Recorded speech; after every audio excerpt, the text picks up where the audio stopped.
Oke teman-teman, sebentar lagi ujian bab 6 ya, tentang visualisasi data. Kalau lagi stres, tenang aja. Dalam 5 menit ke depan, kita bakal kupas tuntas semua yang penting. Biar rasa cemas itu berubah jadi super percaya diri. Siap? Ayo kita mulai. Pusing ya sama semua materi di bab ini? Wajar kok, Alen nggak sendirian. Visualisasi data kan istilahnya banyak. Konsepnya juga kadang bikin bingung. Tapi tenang, kita di sini bakal bikin semuanya jadi gampang dimengerti.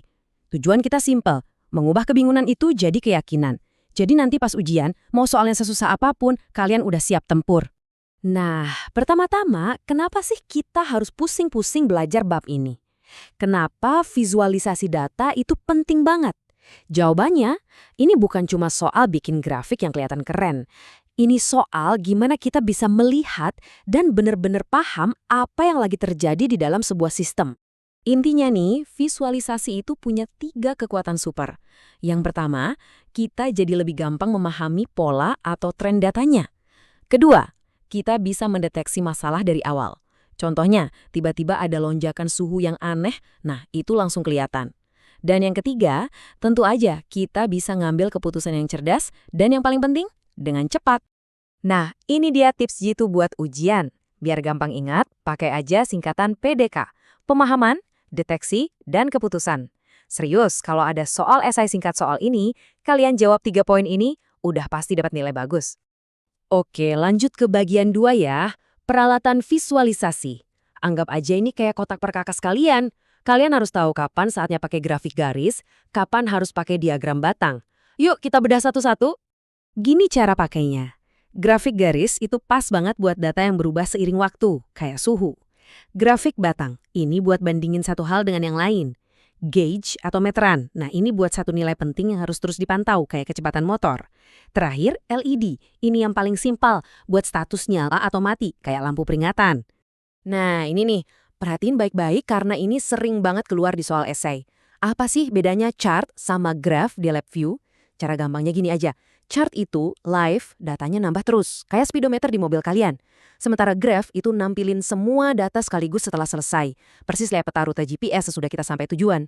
Ingat ya, speedometer versus peta rute. Gampang kan? Nah, kalau soalnya pindah ke Python, ada 3 jagoan yang wajib kalian kenal.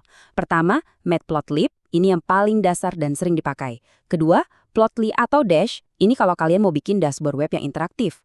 Dan yang ketiga, PyQt-Graph, ini jagoannya buat data yang jumlahnya banyak dan butuh diproses super cepat. Hafalin ya 3 nama ini. Sekarang coba lihat kode ini deh. Eits, jangan panik dulu. Kalian cuma perlu fokus ke 2 hal aja. Pertama, kita import matplotlib. Kedua, lihat deh ada perintah plt.post ya. Nah, perintah inilah kuncinya. Ini yang bikin grafiknya bisa update terus-menerus dan kelihatan real time. Simpel kan triknya? Oke, visualisasinya udah jadi, keren. Terus gimana cara kita keluarin data itu buat jadi laporan? Yuk kita bahas format-formatnya, biar nggak salah pilih. Ini contekan cepat buat milih format. Kalau buat nyatat data mentah harian, pakai CSV. Kalau mau analisis yang lebih dalam, pakai Excel. Nah, buat laporan final yang mau dikasih ke atasan, udah pasti pakai PDF. Kalau datanya buat sistem monitoring jangka panjang, baru deh kita pakai database. Ingat, pilih alat yang pas buat kerjaannya. Biar kebayang, kita pakai contoh nyata ya. Bayangin kita lagi mantau getaran mesin. Inputnya itu dari sensor akselerometer. Terus kita tampilin datanya secara real time di dashboard pakai grafik dan lampu LED. Nah, setiap hari, sistemnya secara otomatis nyimpen data mentahnya ke file CSV, terus bikin ringkasan laporannya dalam bentuk PDF. Keren kan? Semuanya jadi satu alur yang jelas. Oke, sekarang kita masuk ke bagian paling penting, tantangan ujian. Ini tipe-tipe soal problem solving yang hampir pasti keluar. Tenang, kita bakal pecahin bareng-bareng. Biasanya nih, soal ujiannya bakal muter-muter di 3 masalah ini. Pertama, sistem jadi lemot gara-gara datanya kebanyakan. Kedua, grafiknya nggak sinkron sama data aslinya. Dan ketiga, gimana caranya bikin laporan otomatis. Dan ini dia jawabannya. Kalau sistemnya lambat, solusinya adalah resampling.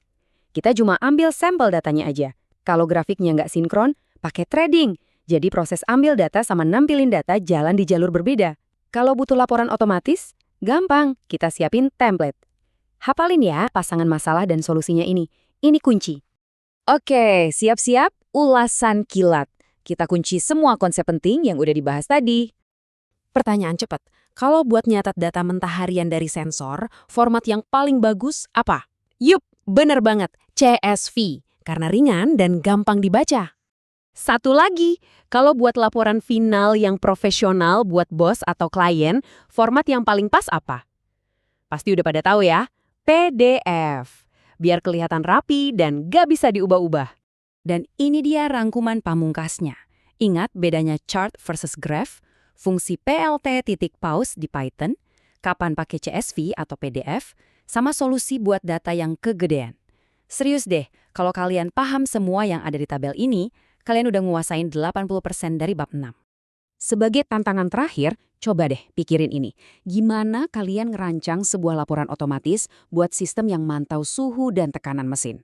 Coba bayangin, format apa yang bakal kalian pakai?